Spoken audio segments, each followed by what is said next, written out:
Hello and welcome to Alchemist Whim. This is Jen, Alchemist Jen.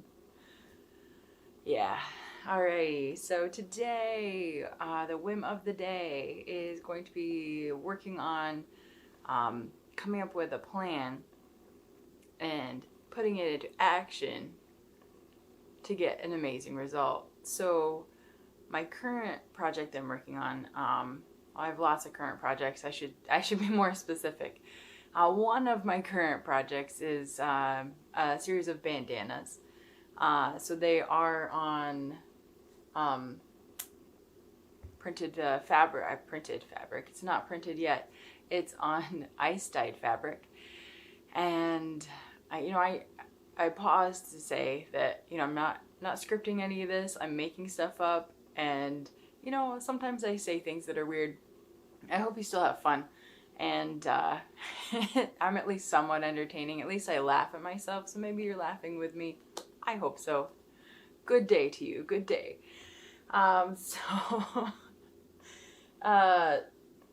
So I'm working on printing, so I've got some block that I can do. I've got a couple of these, and then I'm trying to come up with a plan. So as I was working on my plan, I really just laid out my big pieces of fabric. Do that again for some reason.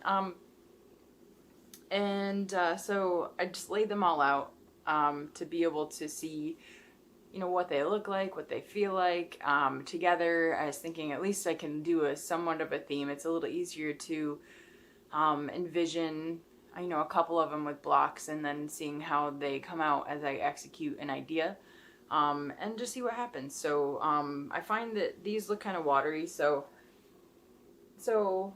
I decided as I was looking at them that maybe they would look cool with bubbles on them. So circles, different sizes, and then inside those bubbles I would put things like the unicorn.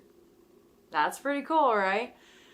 So so I've got these big pieces of fabric for these bandanas, and being able to put a variety of different circles, different size circles with different creatures and things in them sounds really fun. And then it allows me to be able to do whatever I want on that surface. There's a lot of interesting placement with the die, so I can be more strategic rather than doing a bigger block with a design on it. I feel like I would take away too much from the die, and the colors that are naturally there already, I want that to be part of the energy, part of the flow, part of the feel of the whole thing. So I decided that being able to do something a little bit more organic and more bubbly, yes, I said bubbly, it sounds really kind of fun. And then I can, face them different directions. I can, put them in any orientation so that it doesn't matter which direction you're looking at this piece. You can hang it on the wall, you can put it on your neck, you put it on your head, put it on a table. It just makes it fun and whimsical, and each little section has something that you can discover, and you can spend a long time looking at these things and still find things that are new or interesting, just depending on the perspective that you're bringing to it. Maybe the lighting's different, maybe your mood's different, and so you're able to connect with a different piece of it. So I really like interactive pieces, interactive art, and so this really kind of struck as something intriguing.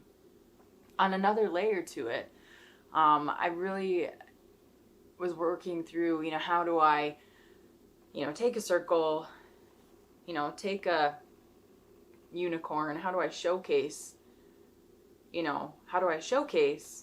something like that and still make it dynamic on a surface that already has a lot of interesting detail to it.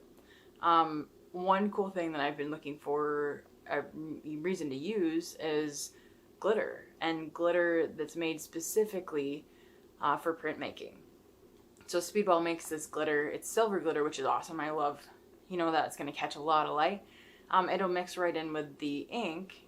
It still would, the elements are still going to hold it together, so it still should be washable and everything. So I'm thinking about some way of using the glitter, whether it is doing just a solid circle and then printing on top of that with a color ink or even just a black ink. And then the glitter, maybe that's just a white, ink or something a little bit more mild, maybe even a lighter color. So I'm playing with those ideas. I think I'm enjoying the idea of doing a 2-color print anyway, because that just sounds amazing and I haven't done one yet. So there's a couple really good challenges here. So I'm really excited about it. And being able to, play with the fabric, let it speak to me, and then being able to come up with a decision on a design project, it just it propels me forward. And I find it really exciting. So I feel like I can really get into it. Like I feel like I've been waiting for that right spark, and then it's kind of come together for me. So through the waiting and the spark, I'm still making progress, still moving forward. And then maybe I might pick up another projects in between, but that's kind of how, my brain likes it, is that, it's ready for, the inspiration for the focus time. And so now is the time to focus on this. And I really like my idea that I came up with. So yay! So it's going to be fun to show you the process and show you the results there. Yeah, so I'm excited. I hope you are too. I wanted to talk a little bit about the tapestry behind me. So this is one of the first ones. This is actually the first one I printed. And, I was super nervous. I was trying to figure out, jumping back into printmaking after not doing it for a very long time. And I love that it still tells a story. So there are ones that are, most of it is fairly under inked, or just maybe, I was kind of shy in the colors or something like that. But it tells a story. It's still beautiful and it's still amazing. So, I hope it finds a good home eventually, because, it's very fun. And so we've got this beautiful spectrum across it, with, dye that has really taken a slow crawl through the fabric. Very, very fun. And then this one, I talked about this before, but the corner pieces, when I had printed the other part, I decided that I needed something in the corner, so I brought this up too. So this one is just a nice little filigree, just very, doodly, and I love being able to pull in doodles to my work. It keeps it playful, it keeps it fun. There's a surprise element to it, things you don't necessarily expect, but they really kind of pull it all together and keep it light. So this is my alien abduction piece, alien invasion piece, depending on which way I call the individual ones. And then it does have the smaller pieces underneath. So it's an idea that a concept that I've used before to some degree is having a spot to repeat a pattern, but then also the ability to flex within that to create variety. And surprise and fun and, some, element of play. So we've got banana and then a little mug with a heart on it. I've got a mushroom on the outside here. I've got a cupcake, an umbrella, a star, a balloon, person, a cow, cat, and a jellyfish and another mushroom. So I think I got everything there. I think last time I showed one of these, I forgot the cow, and I was like, but that's so iconic. How could I forget to show the cow? So here is just a nice example of, maybe growth process. But even in my dyeing, I did,